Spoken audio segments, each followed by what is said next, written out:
அஸ்ஸலாமு அலைக்கும். இன்றைக்கி நம்ம சேனலில் சிம்பிளாக ஒரு சிக்கன் குருமா பார்க்கலாமா?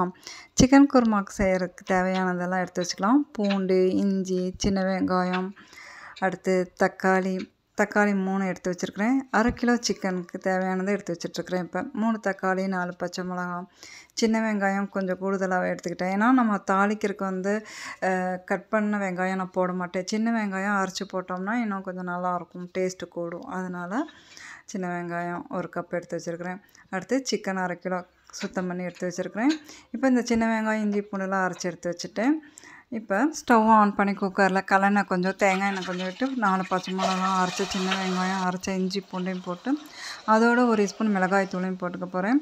போட்டுட்டு 1 நிமிஷம் போல் நல்லா வதங்கணும். அந்த மசாலாலேருந்து எண்ணெய் பிரிஞ்சு வர ஸ்டேஜில் சிக்கன் கழுவி எடுத்து வச்சுருக்கிறேன் இல்லையா, அதை கூட சேர்த்துக்க போகிறேன். சேர்த்துட்டு அதோட கட் பண்ணி எடுத்து வச்சுருக்கிற தக்காளி, உருளைக்கிழங்கையும் சேர்த்து 2 ஸ்பூன், பெரிய ஸ்பூனில் 2 ஸ்பூன் மல்லிப்பொடி, உப்பு, 1/2 ஸ்பூன் பட்டைத்தூள், 1/2 ஸ்பூன் ஏலக்காய் தூள் போட்டு மசாலா அரைச்சோம் இல்லையா, அந்த மிக்ஸி ஜாரில் கொஞ்சமாக தண்ணி விட்டு அதையும் சேர்த்துட்டு நல்லா மிக்ஸ் பண்ணி விட்டுக்கலாம். நல்லா மிக்ஸ் பண்ணி விட்டுட்டு இந்த சிக்கனோட அந்த மசாலா நல்லா மிக்ஸ் ஆகணும்.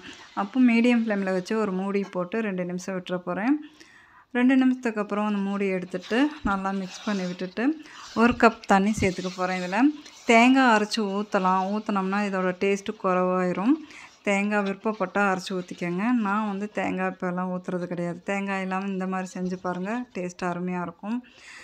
1 கப் தண்ணி விட்டதுக்கப்புறம் இப்போ குக்கர் லிட்டு போட்டுடலாம். குக்கர் லிட்டு போட்டு விசில் போட்டு 2 விசில் வர விட்டு ஸ்டவ் ஆஃப் பண்ணிடலாம். ஸ்டவ் ஆஃப் பண்ணதுக்கப்புறம் 5 நிமிஷம் ரெஸ்ட்டில் விட்டுட்டு இப்போ நம்ம சிக்கன் வந்திருக்கான்னு பார்க்கலாம். சிக்கனுங்கிறதுனால சீக்கிரமாகவே வந்துடும் இல்லையா, சாஃப்டாக வந்திருக்கு. அவ்வளோதான், சிக்கன் குருமா ரெடி ஆயிடுச்சு. ரைஸோடையும், ரொட்டியோட, தோசை, இட்லியோடு வச்சு சாப்பிட்லாம். ரொம்ப நல்லாயிருக்கும். ட்ரை பண்ணி பாருங்கள். நம்ம சேனலுக்கு சப்போர்ட் கொடுங்க, சப்ஸ்கிரைப் பண்ணுங்கள். இன்ஷா அல்லாஹ் அடுத்த வீடியோவில் பார்க்கலாம்.